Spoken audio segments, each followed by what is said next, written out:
మన సంస్కృతి సాంప్రదాయాలు కళల విశిష్టతను చాటి చెప్పే విధంగా అనేక చిత్రాలను నిర్మించిన గొప్ప దర్శకుడు విశ్వనాథ్.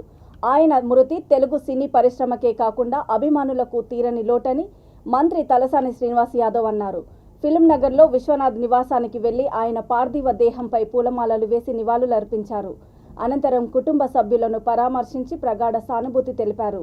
ఆయన ఆత్మకు శాంతి చేకూర్చాలని, కుటుంబ సభ్యులకు మనోధైర్యం కల్పించాలని భగవంతుడిని ప్రార్థించారు.